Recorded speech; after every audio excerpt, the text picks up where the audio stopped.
తూర్పుగోదావరి జిల్లా రాజమండ్రిలో మంచినీటి బోర్ల నిర్మాణానికి ఎమ్మెల్యే బత్తుల బలరామకృష్ణ శంకుస్థాపన చేశారు. హౌసింగ్ బోర్డు కాలనీలో మంచినీటి సమస్యను పరిష్కరిస్తామని హామీ ఇచ్చారు. ఈ మేరకు పట్టణ, గ్రామీణ ప్రాంతాల్లో ఇళ్ల స్థలాలు ఇచ్చేందుకు కూటమి ప్రభుత్వం కసరత్తు చేస్తుందని ఆయన తెలిపారు. నిధులు విడుదల చేసినందుకు సీఎం చంద్రబాబుకు, డిప్యూటీ సీఎం పవన్ కళ్యాణ్కు కృతజ్ఞతలు తెలిపారు.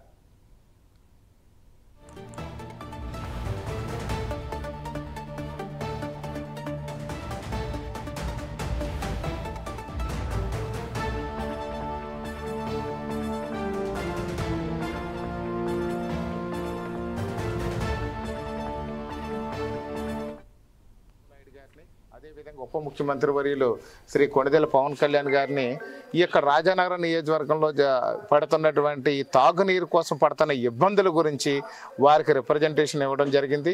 అదేవిధంగా అసెంబ్లీలో కూడా ప్రస్తావించడం జరిగింది.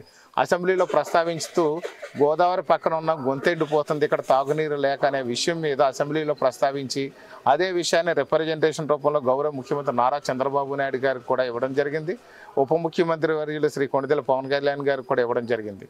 దాని మీద వాళ్ళు వెంటనే స్పందిస్తూ 3,61,00,000 రూపాయలని గ్రాంట్ అనేది ఇమీడియట్గా ఇవ్వడం జరిగింది.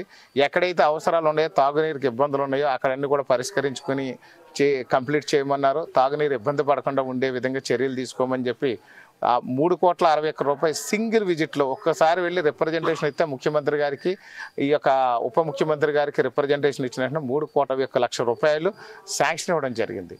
అదేవిధంగా చూస్తే సత్యసాయి డ్రింకింగ్ వాటర్ సప్లై విషయంలో చాలా ఇబ్బందులు పడుతున్నారు. వాళ్ళ కార్మికులు జీతాలు లేవు, పైప్ లైన్ రిపేర్ కూడా డబ్బులు లేవని ఆ యొక్క ఉప ముఖ్యమంత్రి శ్రీ కొణిదెల పవన్ కళ్యాణ్ గారి దృష్టికి తీసుకెళ్ళగా తక్షణం ఇమీడియట్గా కూడా ₹1,00,00,000 శాంక్షన్ చేసి ₹1,00,00,000 బిల్లుని కూడా ఆ యొక్క వారికి జీతాలుగా ఇచ్చేయమని చెప్పి, ఆ యొక్క తాగునీరుకి ఇబ్బంది లేకుండా చూడమని చెప్పి ఇమీడియట్గా ₹1,00,00,000